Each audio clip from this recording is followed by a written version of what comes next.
Olá, turma. Boa noite, como vai? Rayane, como vai? Tudo bom? Bom, já me desculpando de antemão por ontem, não pude continuar no Periscope à noite, porque outros compromissos de última hora. E como vocês já viram pelo título, vamos falar um pouquinho de ação penal.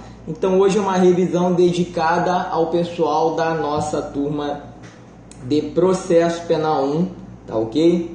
Então a turma está entrando aí, sejam bem-vindos. Processo Penal 1, estou aqui, doutores, vendo a prova de vocês, tá ok? E vocês devem ter lembrado que eu falei, bom André, joinha, que eu comentei que a prova estava mamão com açúcar, né? A prova tá o melzinho na chupeta, tá joia? E só de olhando aqui eu tenho pelo menos 4 questões de ação penal, quer seja pública, condicionada e condicionada, ação penal privada, exclusiva, personalíssima ou propriamente dita, tá joia? Então vamos lá, Thiago, seja bem-vindo à turma da nossa disciplina de Processo Penal 1 e os demais colegas que estão acompanhando a gente pelo Periscope nesse sabadão, dia 21. O pessoal que torce por Real Madrid, só lamento. Barça 4-0, porque a gente foi humilde, hein? Foi humilde, podia ter colocado mais gol ali. Os merengones devem estar chorando. Mas vamos ao que interessa, que futebol não cai na prova, ok? Senão já tinha uma disciplina-chave que era o rebaixamento do Vasco. Mas vamos pra cima. Pessoal, nessa segunda, nós em Processo Penal 1, tudo bom, Ju? Nessa segunda, em Processo Penal 1, prova de Processo Penal 1, isso, né? Não vamos falar da prova em si, mas vamos falar de temas correlatos, tá ok? Então, nessa segunda, em Processo Penal 1, nós vamos terminar as prisões, eu vou falar sobre prisão temporária e preventiva, tá ok? E eu estou olhando aqui para uma questão de prisão temporária, preventiva, não sei, não recordo bem aqui. Tá, joia? Primeira coisa, a ação penal. Doutores, a ação penal, por excelência, está prevista no artigo 129, inciso 1 da Constituição Federal, a ação penal pública, tá ok? A ação penal pública, e me dá um segundo que eu volto com o vadimeco, tá aqui no armário, com licença.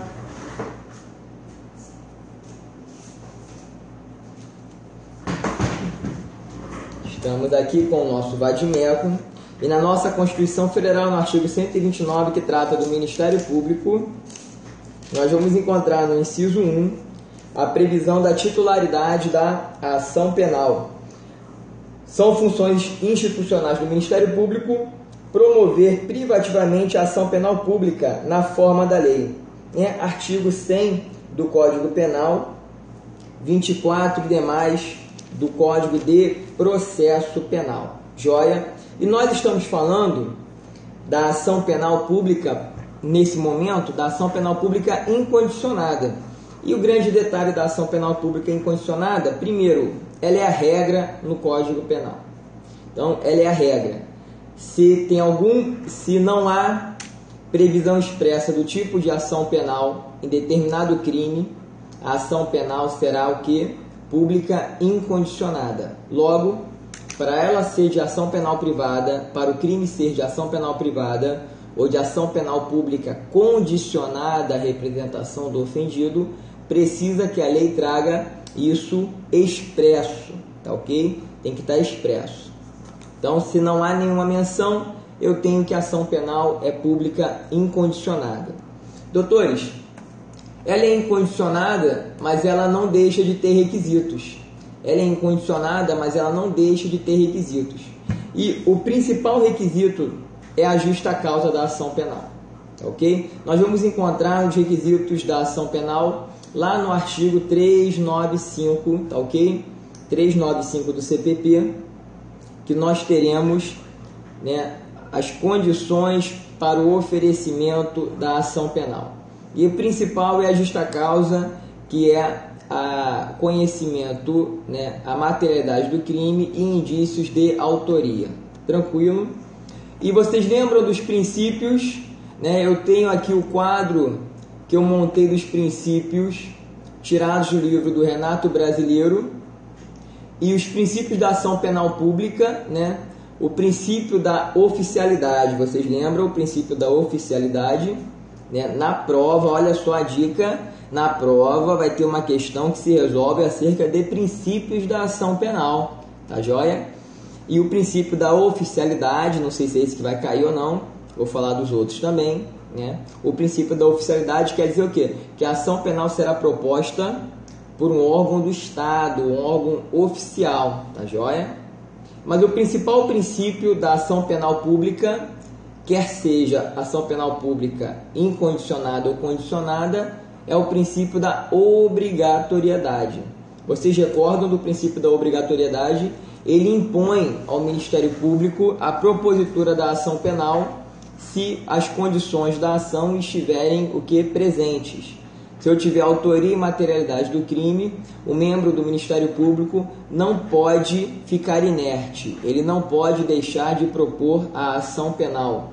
Tranquilo? Joia. Então, a ação penal, ela é obrigatória. E logo, doutores, se a ação penal é obrigatória, o Ministério Público pode dispor da ação penal pública? Não pode dispor da ação penal pública. Uma vez proposta a ação penal, porque havia o Ministério Público tinha conhecimento da autoria e materialidade, indícios da autoria e conhecimento da materialidade, ele propôs a ação penal, ele não pode dispor da ação penal, ok? Ele não pode dispor da ação penal. Vou ler aqui para vocês o dispositivo legal, que trata da matéria no artigo 42 do Código de Processo Penal. O Ministério Público não poderá desistir da ação penal. O Ministério Público não poderá desistir da ação penal, ok? Tranquilo? Então, o princípio da disponibilidade tem íntima relação com o princípio da obrigatoriedade, ok? Né? O princípio agora, para fechar essa questão dos princípios da ação penal pública, que nessa apertada síntese, nesse resumão, por fim, nós temos o princípio da divisibilidade da ação penal pública ou da indivisibilidade da ação penal pública. E isso tem muito a ver com aquela tese do arquivamento implícito. Vocês lembram do arquivamento implícito? Quer seja objetivo, quer seja subjetivo, que não é admitido pelo Supremo, pelas cortes jurisprudenciais. Para lembrar do arquivamento implícito, é aquela possibilidade de que, havendo a propositura de determinada ação penal, em que eu tenha pluralidade de réus ou pluralidade de crimes que foram apurados em sede preliminar, qual é a sede preliminar? O inquérito. Se o Ministério Público propõe a ação penal contra apenas um dos crimes, sendo que há lastro probatório mínimo para a propositura da ação penal contra os dois crimes, haveria, por parte do Ministério Público, um pedido implícito de arquivamento, seria um arquivamento implícito objetivo, porque tem a ver com a matéria. Para muitos, o princípio da indivisibilidade da ação penal gera a consequência de não haver esse arquivamento implícito, obrigando o Ministério Público a ter que aditar a ação penal e propor contra toda a matéria, ou seja, contra os dois crimes. Perceba, vamos aqui fazer uma pequena parte na questão de resumo e trabalhar um pouco o tema como se fosse em aula. Doutores, o Ministério Público ele tem o dever de propor ação penal, o princípio da obrigatoriedade, desde que ele tenha autoria e materialidade suficiente, justa causa da ação penal, senão ele não tem condições da ação. Vocês vão ver que nas condições da ação 395, eu tenho 4 condições da ação. A última é a justa causa, que serve para todas as outras, tá ok? Serve para todas as outras. Tá joia? Só para a gente lembrar, é a possibilidade jurídica do pedido, legitimidade e interesse. Tranquilo? Isso seriam as condições da ação. Tá joia? Isso tudo é justa causa da ação penal. Se ele tem justa causa para a ação penal, ele deve propor a ação. Se ele propõe a ação contra apenas um dos autores do crime, de 2 crimes, por exemplo, e contra apenas um único dos crimes, quando ele tem indícios de autoria e prova da materialidade, o que temos aí? Nós temos um exemplo claro que inércia do MP na propositura dessa ação. E quando a ação penal é pública, condicionada ou incondicionada, passado o prazo da propositura da ação penal, réu preso 5 dias, réu solto 15 dias, passado o prazo da propositura da ação penal, nasce para o ofendido ou para aqueles parentes do ofendido, né, os parentes mais próximos, já lembro a sigla, o CAD, né, cônjuge, companheiro, ascendente, descendente, irmão, nessa ordem, nasce para esses indivíduos a possibilidade de propor, lembram, a ação penal privada subsidiária da pública. Então, se eu falo em indivisibilidade como regra na ação penal pública, essa hipótese, o que eu teria? Eu teria o Ministério Público ficando inerte na propositura da ação penal contra um dos réus, e aí eu teria que uma crise de instância, o Judiciário não iria movimentar a ação enquanto o Ministério Público não aditasse a ação, a peça acusatória, a denúncia, com a informação de todos os réus. Não é isso que o Supremo entende. Logo, há sim princípio da divisibilidade da ação penal pública e não da indivisibilidade, tá ok? Tranquilo? O Ministério Público ele pode propor ação penal contra um agressor, contra um cidadão infrator, contra um futuro réu, posteriormente propor contra outro. Perceba, se ele já tem indícios suficientes de autoria e materialidade para propor a ação penal e não o faz, eu tenho aí a possibilidade do ofendido fazer em substitutividade ao Ministério Público. Tranquilo? Por que eu estou falando isso? Porque agora eu vou falar dos princípios que regem a ação penal privada. E num paralelo, eu vou puxar aqui para vocês, se o primeiro princípio que eu falei com vocês é o princípio da oficialidade. Se eu vou colocar as aulas no YouTube, vou sim, Tayana, vou colocar as aulas no YouTube. Hoje eu já acessei a minha conta, né? O YouTube agora está querendo concorrer com o Periscope, ele já está liberando o canal de gravação ao vivo, tá joia? Então a gente pode transmitir TV ao vivo também para o YouTube. Eu vou dar uma estudada esse fim de semana nessa possibilidade, de repente de migrar ou fazer ao mesmo tempo. Eu boto a webcam aqui, tudo bom, Kate? Joia? Eu posso botar a webcam aqui e transmitir para o Periscope e para o YouTube ao mesmo tempo. E aí não teremos problema do colega acompanhar, tranquilo? Mas vamos lá. Em contrapartida, a ação penal privada tem algumas diferenças e perceba, doutores, essa parte principiológica é boa, em que sentido? Pelo próprio princípio, eu consigo extrair a diferença. É nós, Marcelo, é nós. Eu consigo extrair a diferença, tá ok? E primeira coisa, se eu digo que a ação penal pública é movida pelo princípio da oficialidade, a ação penal privada não. Não é um órgão do Estado que promove a ação penal privada. Quem promove a ação penal privada é o ofendido, doutores. Quem promove a ação penal privada é o ofendido. O ofendido pode propor a ação penal privada em que situações, doutores? Em que situações o ofendido pode propor a ação penal privada? Basicamente, o ofendido pode propor ação penal privada em 3 situações. E aí eu tenho 3 espécies de ações penais de iniciativa privada. A primeira é aquela ação penal ação penal exclusivamente privada ou propriamente privada. Propriamente dita, essa mesmo. Que ação penal é essa? É aquela em que o Código Penal estipula que para aquele crime a ação penal será de iniciativa privada, por excelência. Tanto o ofendido pode propor esse tipo de ação penal privada, quanto os seus parentes mais próximos, o CAD, tranquilo? Obviamente, quando o ofendido não puder fazê-lo. Crime contra a honra é um exemplo disso, tranquilo? Bem clássico isso aí. Até 2009, os delitos contra a dignidade sexual, né, estupro, atentado violento ao pudor, era propositura por ação penal de iniciativa privada. Obviamente, tamanho bem jurídico tutelado e a ofensa ao bem jurídico. Travou? Pessoal, travou? Joga coraçãozinho aí para ver se travou. Aqui tá andando. Travou? Travou, Kate? Aqui tá andando. Vamos ver.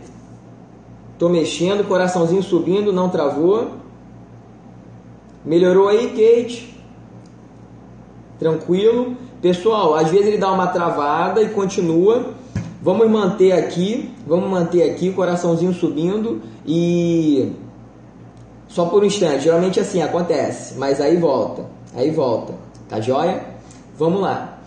Essa ação penal propriamente dita, ação penal privada propriamente dita ou exclusivamente privada, o ofendido ou seus parentes podem propor quando ele está impedido de propor a ação penal privada. Temos a outra, a ação penal privada personalíssima. Aqui, somente o ofendido pode propor a ação penal. Temos um clássico, né, o artigo 236 do Código Penal, né, que fala do crime de erro no casamento. Né? O cidadão casou porque estava em erro. Se ele não estivesse em erro, ele não teria efetuado o casamento como foi. 236 do Código Penal. Induzimento a erro essencial e ocultação de impedimento. Tá ok? Parágrafo único. A ação penal depende da queixa do contraente enganado e não pode ser intentada senão depois de transitada em julgada a sentença que, por motivo de erro ou impedimento, anule o casamento. Aqui é uma condição específica de procedibilidade nesse tipo de ação. Já a gente volta a falar nisso. Tá joia? E por fim, a terceira espécie de ação penal privada, que é a que mais causa dor de cabeça, é a ação penal privada subsidiária da pública. Então, é uma ação penal de reserva. Uma ação penal de reserva. Nessas três hipóteses, não é um órgão do Estado que promove a ação penal, e sim o querelante, que é o particular. Ele deve constituir advogado com poderes especiais, ou seja, a procuração, um instrumento de mandato, um instrumento de mandato que dá os poderes para o advogado, para o defensor propor a ação penal privada, tem que trazer especificamente a possibilidade de propositura de ação penal privada para o fato X, tá ok? Isso é instrumento com poderes especiais, tá joia? Com poderes específicos, tranquilo? Então, o princípio da ação penal privada não é o da oficialidade, não entra, tranquilo? Em contrapartida, se para a ação penal pública, quer seja condicionada ou incondicionada, vige o princípio da obrigatoriedade, pelo contrário, a ação penal privada, nós temos o princípio da princípio da oportunidade, tá ok? Oportunidade aqui é conveniência e oportunidade. O ofendido, ele pode decidir, se propõe ou não a ação penal privada. Fica a cargo dele. Perceba, doutores, quando o querelante propõe a ação penal, eu tenho um claro exemplo de legitimação extraordinária no processo penal. Porque em que pese ele esteja propondo a ação penal em nome próprio, porque é ele que tem o interesse de agir, se ele ficar inerte, ninguém pode agir no lugar do ofendido na ação penal privada. Quem tem o direito de punir é o Estado. Por isso que nós falamos de legitimação extraordinária, que é defender direito alheio em nome próprio. Pessoal, eu vou colocar o vídeo no YouTube, tá joia? Já reativei a conta, já verifiquei como é que é possível colocar. Eu vou pegar o vídeo de hoje, o vídeo de ontem e o da outra aula também sobre aplicação da lei penal, e vou colocar tudo no YouTube, vou deixar upando nessa madrugada, que aí amanhã já vai estar acessível, tá joia? Aí eu mando no WhatsApp, coloco aqui no Periscope o link também, tranquilo? Então, se a ação penal pública, quer seja condicionada ou incondicionada, eu tenho o princípio da obrigatoriedade. Ação penal privada, eu tenho o princípio da conveniência e oportunidade, tá joia? O querelante propõe se tiver interesse, tá ok? E como eu posso demonstrar que não tenho interesse? De duas formas. Expressamente, eu teria uma renúncia expressa, que é uma causa de extinção da punibilidade, vocês já fizeram aquela pesquisa, lembram? E eu posso deixar correr o prazo, famoso decurso in alvis, né? Para quem vê muito o andamento de processo no Projude, lá o decurso in alvis, o prazo correu sem nenhuma ação do interessado. Que prazo eu tenho para propor a ação penal pública, condicionada e incondicionada? Doutores, o prazo para a propositura da ação penal pública condicionada e incondicionada é o prazo prescricional.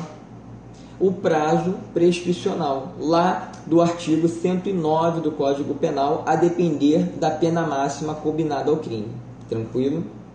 Não tem outro prazo para a propositura da ação penal pública condicionada e incondicionada que não seja o prazo prescricional.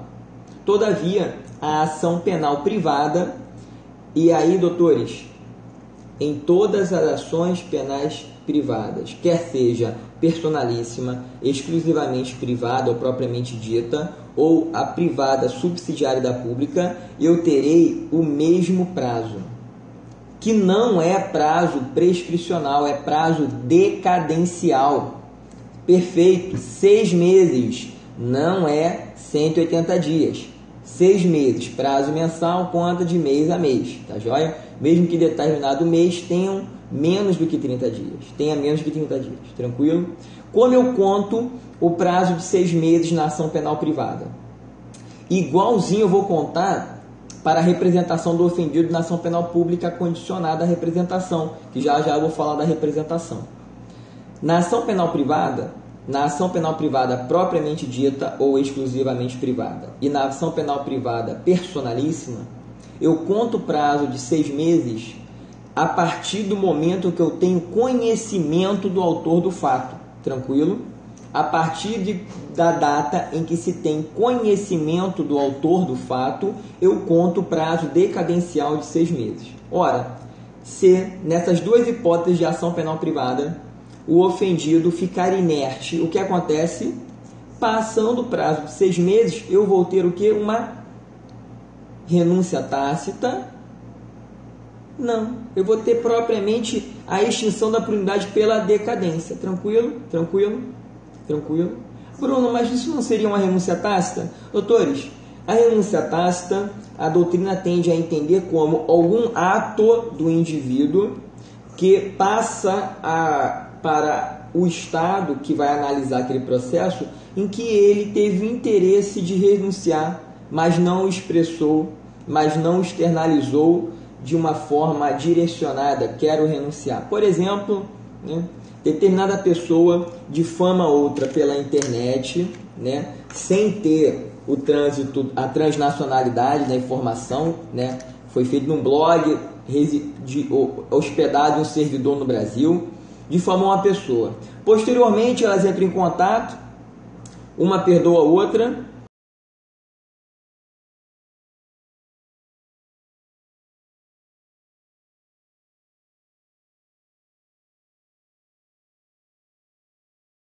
Esse decurso dos 6 meses para o oferecimento da ação penal privada gera extinção da punibilidade, sim, mas não por uma renúncia tácita.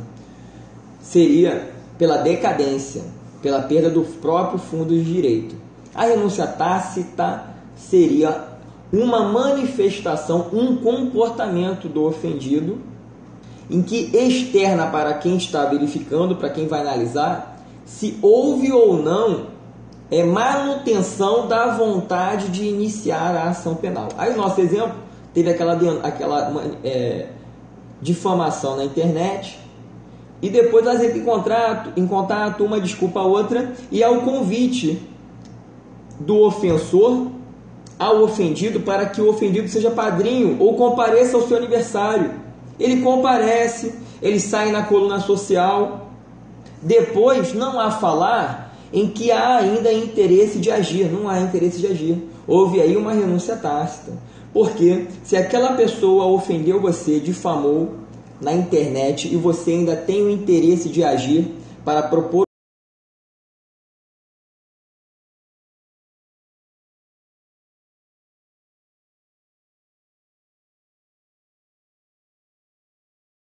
a ação penal privada, você não vai comparecer a uma festa de aniversário, vou ser padrinho, um de pedido de desculpa, aparecer nas redes sociais com esse indivíduo, tá ok? Isso denota que você não há mais interesse de agir.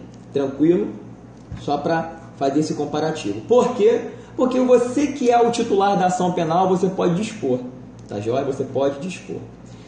Tranquilo? Outro princípio agora da ação penal privada. Se na ação penal pública o princípio que rege é o da indisponibilidade, na ação penal privada eu posso ter o que? A disponibilidade. Eu posso dispor da ação penal. Posso dispor da ação penal de que formas? Vou falar duas e uma é bizu de prova. Duas, eu vou falar aqui, uma dessas duas é bizu de prova. Pronto, já dei uma questão para vocês. Uma delas é o perdão do ofendido. Vocês lembram? Matéria de uma pesquisa de vocês, perdão do ofendido.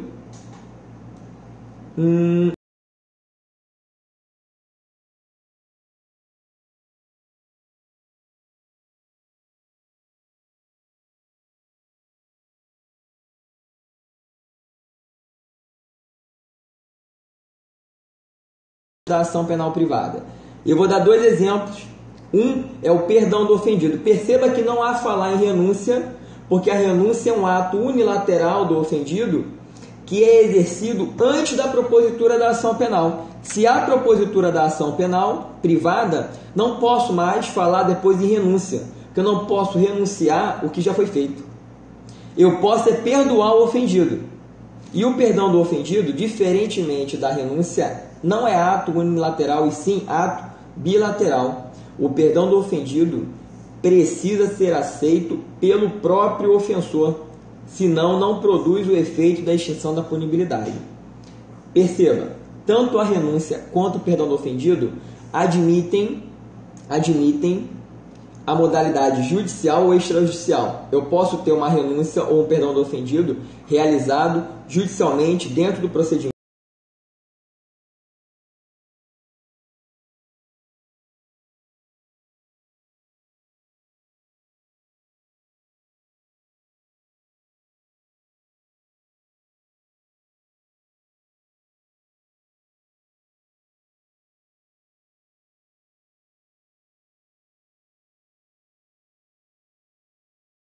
A diferença é que o perdão do ofendido exige a aceitação por aquele que está sendo acusado, tá ok? Joia?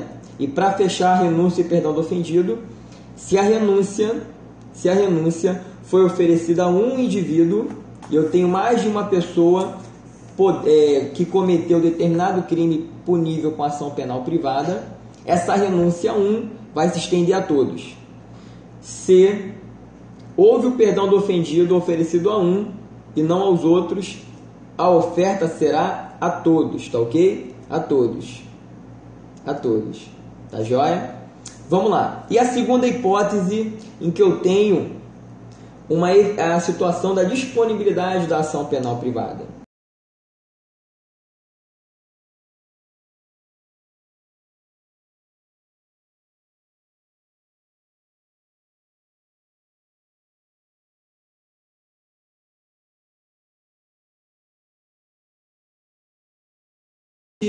Se procede mediante queixa, considera-se perempta a ação penal. 1.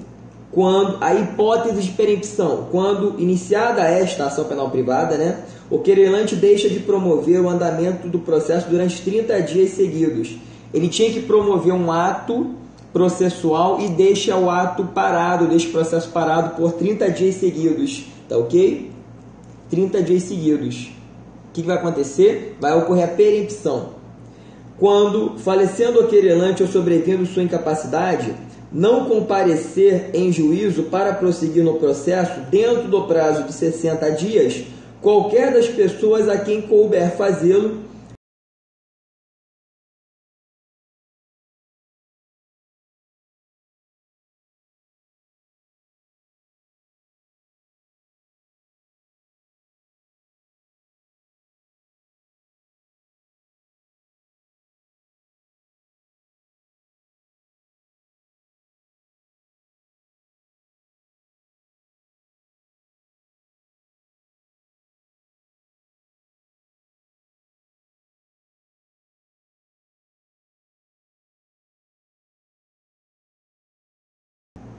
Como é que tá?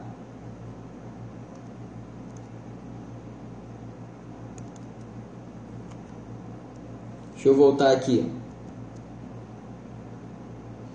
Como é que tá? Tá travando muito? Não, né? Então vamos lá, vamos continuar. Então, pelo princípio da disponibilidade, o ofendido, o querelante pode dispor da ação penal. Perdão do ofendido ou ocorrendo a perempção, tá ok? E ó, fiquem atento ao artigo 60, inciso 4 do Código de Processo Penal, que trata da hipótese de perempção. Perempção vai gerar uma extinção do processo em julgamento do mérito, quando o querelante, inciso 3, quando o querelante deixar de comparecer sem motivo justificado a qualquer ato do processo a que deve estar presente, ou deixar de formular o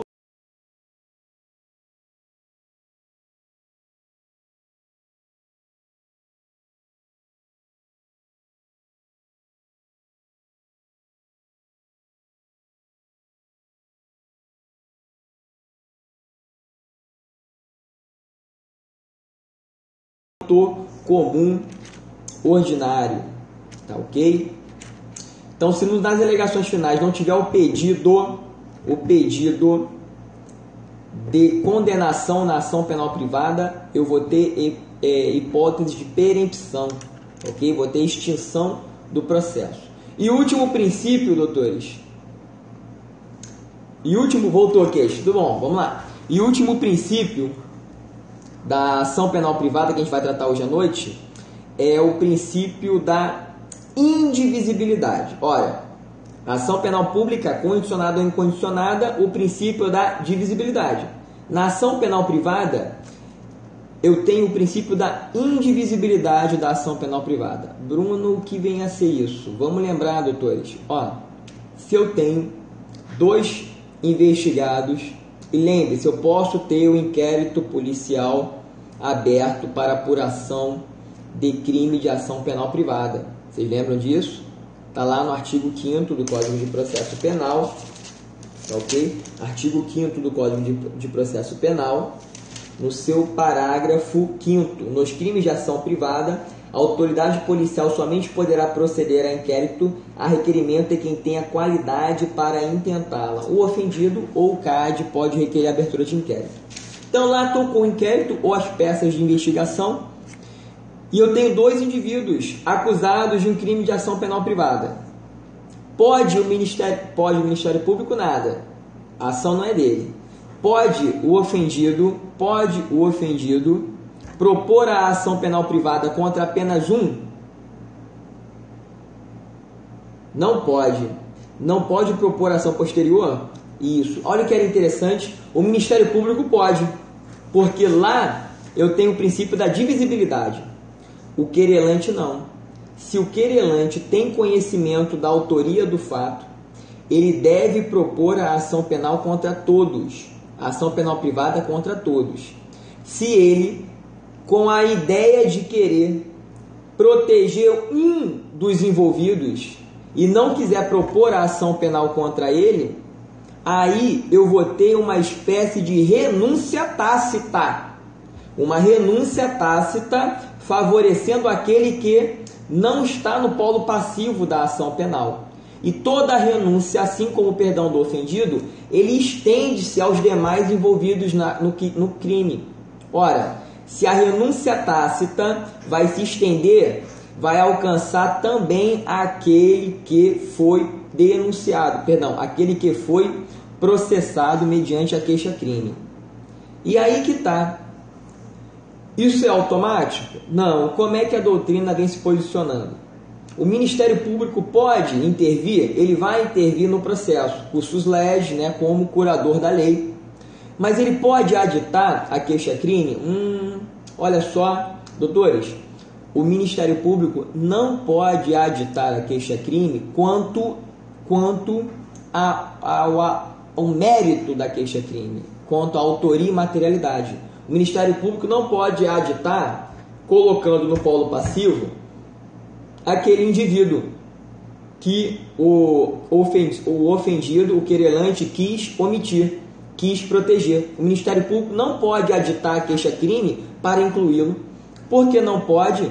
Porque o Ministério Público não tem nem legitimidade para propor a ação penal privada, quanto mais para corrigi-la em relação ao mérito, quanto ao autor do fato e quanto ao objeto sendo processado. O Ministério Público não pode. Então, o que o Ministério Público vai fazer nesses casos em que o querelante se omite e propõe a ação penal privada contra apenas partes dos ofensores, parte dos réus? O Ministério Público vai pedir para o juízo intimar o querelante para que ele adite a queixa-crime. É quase como uma emenda inicial lá do processo civil. E se o querelante não aditar, o que vai acontecer? Vai ser reconhecida a renúncia tácita para aquele que está fora da queixa-crime e vai estender esses efeitos para quem foi processado. Logo, o processo vai o quê? Ser fulminado. Tranquilo? Pegaram esse detalhe? Vocês recordaram das aulas desse detalhe? Joia? Vamos lá. Pessoal, olha o que o artigo 48 do Código de Processo Penal nos fala. A queixa-crime contra qualquer dos autores do crime obrigará ao processo de todos. E o Ministério Público velará pela sua indivisibilidade.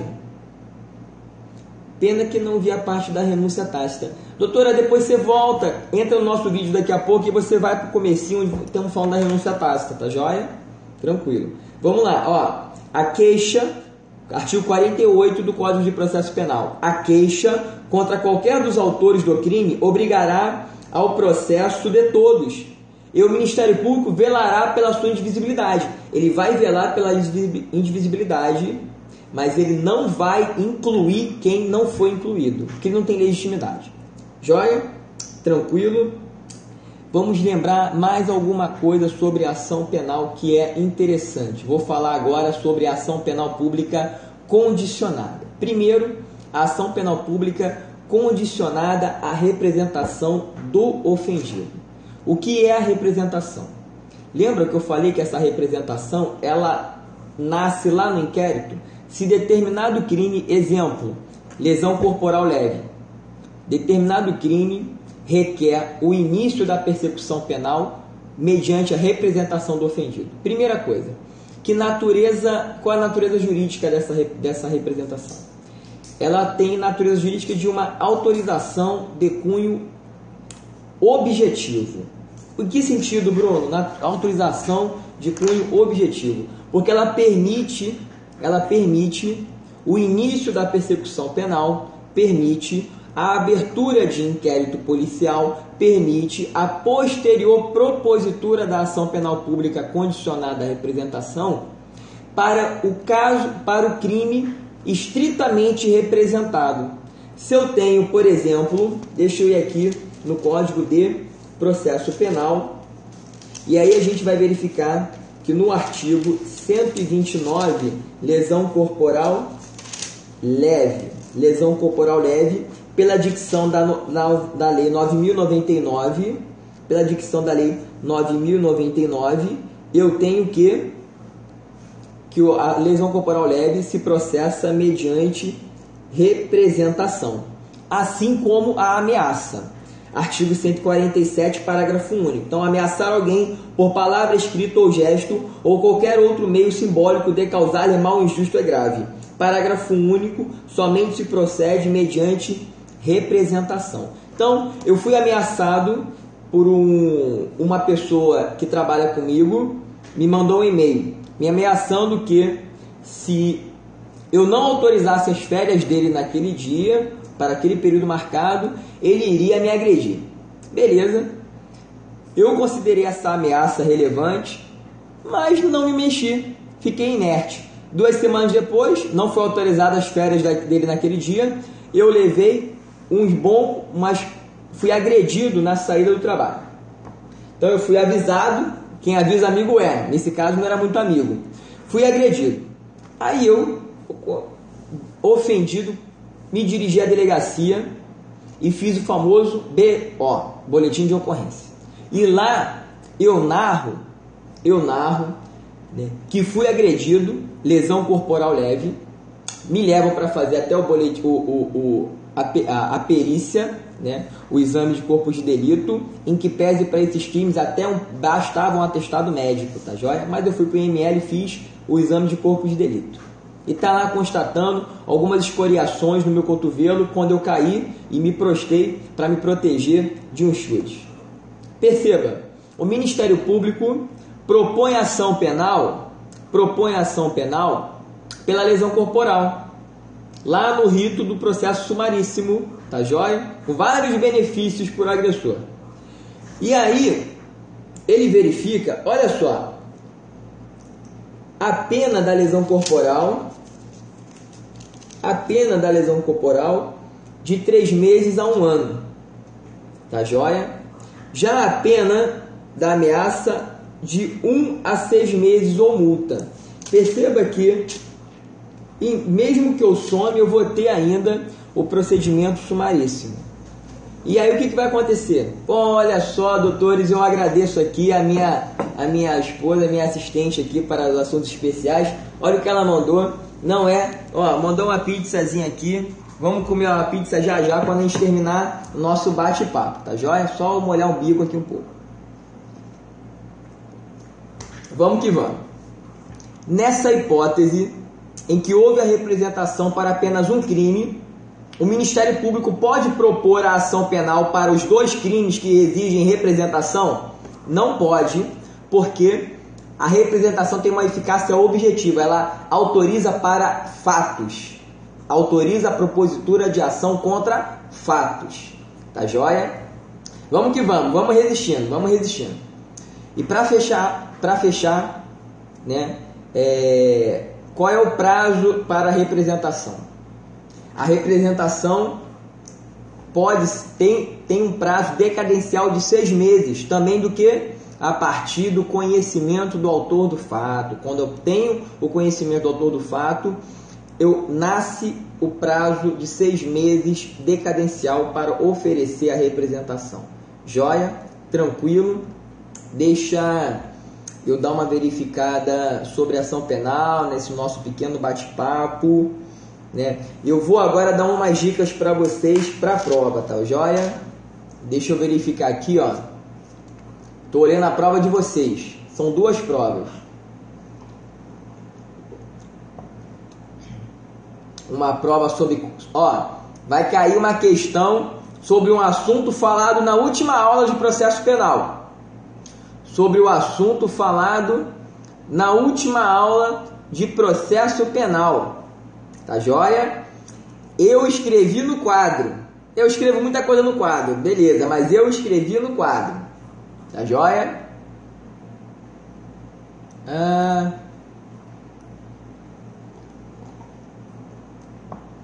Olha aí.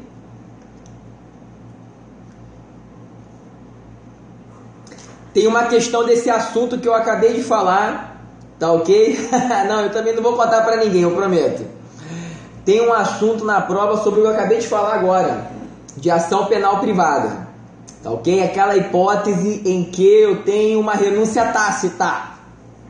Uma renúncia tácita porque o querelante devia fazer algo e não fez.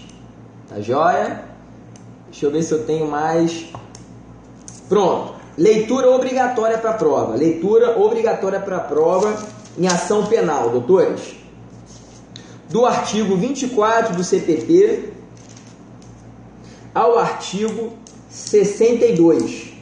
Tá joia? O artigo 62. Doutores, vou finalizar falando da ação civil ex delicti, prevista no artigo 63. O que é isso, doutores? Ora, olha o que o 63 nos fala. 63 do Código de Processo Penal. Transitada em julgada a sentença condenatória, poderão promover-lhe a execução no juízo civil para efeito de reparação do dano ou ofendido, seu representante legal ou seus herdeiros. Ora, a ação penal condenatória não vai dar. A ação penal condenatória, ela é título executivo judicial. Título executivo judicial. Então, se alguém foi condenado criminalmente, nasce para outra a possibilidade de mover a ação civil de execução. Tá ok? Execução. Tá ok? Joia? Agora eu tenho hipóteses em que faz coisa julgada no juízo civil. E aqui está a dica da noite. O que é coisa julgada no juízo civil? Ora, as instâncias criminal, civil e administrativa são independentes. Isso ninguém discute. Todavia, em virtude do bem jurídico tutelado, em virtude do tipo de prova produzida, em virtude das garantias ao réu, o processo penal pode estender os efeitos da coisa julgada ocorrida no processo penal para o processo civil e para o processo administrativo. A recíproca não é verdadeira. Eu posso ter uma condenação civil, uma condenação administrativa e no processo penal ser absolvido. A única coisa julgada que extrapola os limites do processo é a coisa julgada criminal, em exclusivas hipóteses previstas onde? No artigo 65 do Código de Processo Penal, dica de prova. Faz coisa julgada no cível a sentença penal que reconhecer ter sido o ato praticado em estado de necessidade, em legítima defesa, em estrito cumprimento de dever legal ou no exercício regular de direito. Tá ok? A excludente de ilicitude. Excludente de ilicitude. Tá ok? Ó, agora, artigo 67. Não impedirão igualmente a propositura da ação civil. 1. Despacho de arquivamento do inquérito ou das peças de informação. Ah, doutores, lembrem, o arquivamento do inquérito ou das peças de informação, eles têm algumas hipóteses de arquivamento. Lembra que eu falei para vocês? 6 hipóteses de arquivamento do inquérito. Em 2 delas eu tenho apenas coisa julgada formal. Isso é questão de prova. Vai cair prova sobre arquivamento do inquérito. Vai cair na prova uma questão sobre arquivamento do inquérito. Sobre essas 6 hipóteses de arquivamento do inquérito, quais delas geram coisa julgada material, quais geram coisa julgada formal. Súmula 524 do Supremo. Não vai impedir a ação civil. A decisão que julgar extinta a punibilidade, então, o rol do artigo 107 do Código de Processo, do Código Penal, no mínimo, né? Porque tem extinção de punibilidade fora do Código Penal, como, por exemplo, o pagamento do tributo devido na sua negação fiscal. A sentença absolutória que decidir que o fato imputado não constitui crime. Se eu tenho sentença absolutória lá no artigo 386 do Código de Processo Penal, eu tenho sentença absolutória em 4 hipóteses, tá ok? Em que eu vou ter que trabalhar mais detidamente com vocês. Quais são? Ó, o juiz absolverá o réu mencionando a causa na parte dispositiva desde que reconheça. Parte dispositiva da decisão a parte dispositiva da sentença é a própria decisão, é o mérito da decisão, basicamente, né? É o que será aperfeiçoado pela coisa julgada. 1. Está provada a inexistência do fato. 2. Não haver prova da existência do fato. 3. Não constituir o fato infração penal. 4. Estar provado que o réu não concorreu para a infração penal. 5. Não existir prova de ter o réu concorrido para a infração penal. 6. Existirem circunstâncias que excluam crime ou isentam de pena. 7. Não existe prova suficiente para a condenação. Doutores, vai gerar coisa julgada no cível as hipóteses do inciso 1 está provada a inexistência do fato. A hipótese do inciso 4 está provado que o réu não concorreu para a infração penal, ou nas hipóteses de exclusão da ilicitude do inciso 6. Porque nas demais, mesmo que não constitua crime, pode ser um ilícito para o juízo cível, uma culpa aquiliana, extracontratual do artigo 186 do Código Civil. Tá ok? Eu não tenho aqui obrigatoriedade, porque não foi crime, então isso vai para o juízo cível gerar coisa julgada. Não. Só nas hipóteses em que o autor não está envolvido com o fato não existiu. Tá joia? O fato não existiu ou ele praticou protegido pela excludente da ilicitude. Perceba, a ilicitude é do direito como um todo. Quando eu excluo a ilicitude, ela não pode ser ilícita para o direito penal, ela não pode ser ilícita para o direito civil e não ser para o direito penal. Tá ok? Tranquilo? Joia. Salvo hipótese lá de responsabilidade objetiva prevista nos 927 do Código Civil. Aí é outros 500. Tranquilo? Responsabilidade objetiva. Estudem a ação civil ex delicto. Tá joia? Tranquilo? Do 63 ao 68. Tranquilo? Joia. Deixa eu verificar. Travando demais, André? Arrocha aí. Pessoal, deixa eu pontuar aqui os prazos para vocês. Tá joia?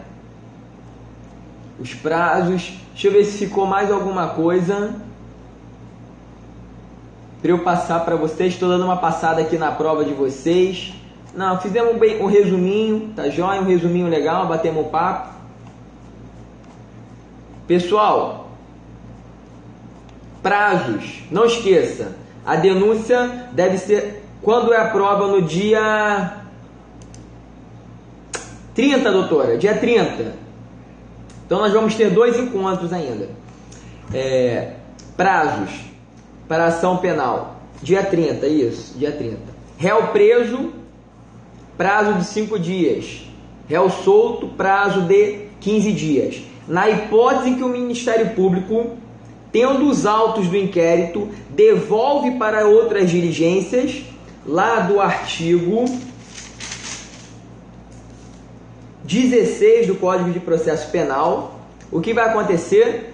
Esse prazo de 15 dias não começa a contar para a propositura da ação penal. Vai contar só depois que os autos voltarem, tá joia? E é o que, para a nossa prova, é o que interessa, o demais fica no caderno de vocês, tá ok? Para fechar, na ação penal privada subsidiária da pública, o ofendido tem 6 meses para propor a ação penal privada subsidiária da pública.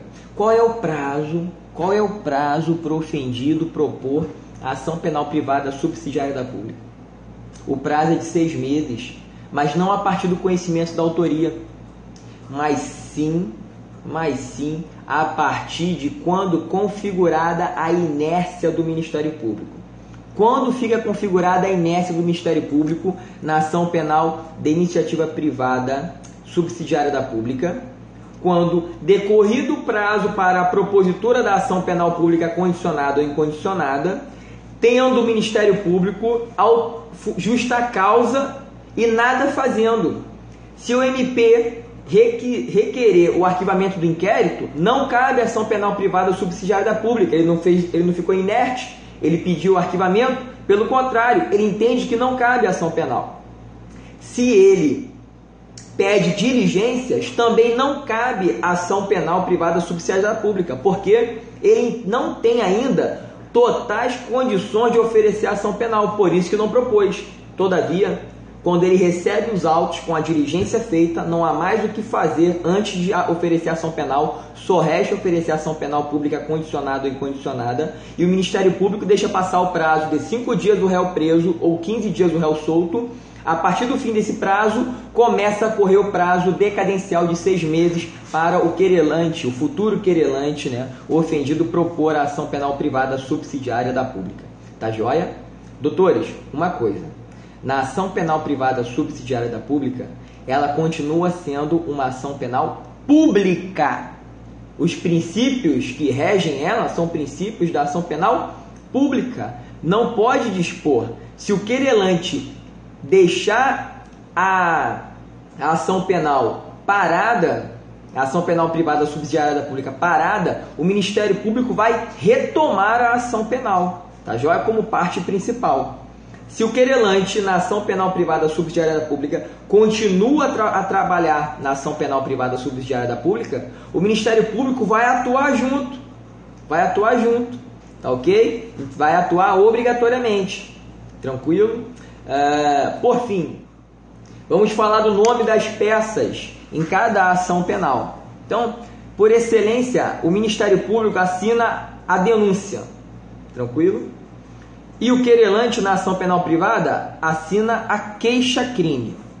Na ação penal privada subsidiária da pública, o querelante propõe a ação mediante o oferecimento da queixa-crime subsidiária. E aí, o Ministério Público pode repudiar a ação penal privada proposta, e aí se ele repudiar, o que ele faz? Ele propõe a sua denúncia substitutiva, tranquilo?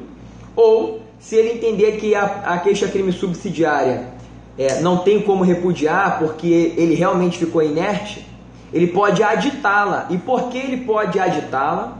Porque trata-se, na verdade, de um crime processado mediante ação penal pública e não privada. Então, ele pode aditar esse tipo de queixa-crime. Tranquilo, pessoal? Joia, pessoal? Vamos dar uma descansada. Amanhã eu volto. Amanhã eu venho de tarde, tranquilo? Hoje não pude estar à tarde com vocês, outros compromissos, mas à tarde estaremos aqui, amanhã, falando de procedimentos no processo penal, com o pessoal de processo penal 2, tá joia? Procedimentos, vou falar do júri, tá joia? Vou rever o procedimento comum ordinário e o sumaríssimo com vocês aqui, ok? Um grande abraço, fiquem com Deus, volta aí, assiste quem perdeu alguma coisa. O legal agora, já posso fazer um vídeo mais longo, porque dá para você avançar, retroceder, pausar, voltar para assistir a parte que lhe interessa, e isso ficou legal. Já eu vou fazer o upload para o YouTube, tranquilo? Um grande abraço, fiquem com Deus, vamos continuar estudando, é a reta final, não vamos esmorecer. Por hoje, Kate, amanhã eu volto com o processo penal 2, tá ok? Não, mas aí vai estar gravado, se você voltar agora, Kate, e rever, tu pode jogar no finalzinho para você, tá joia? Você pode ir direto pro finalzinho, fique tranquilo. Não vamos aliviar, mais 2 semaninhas para terminar o semestre com tranquilidade, tá joia? Pessoal tiver com questões de faltas aí para abonar, vão me procurando durante essa semana aí. Tranquilão? Um abraço, fiquem com Deus, até mais. Um abraço. A Tênis está de olho na gente aí. Fiquem com Deus. Um abraço.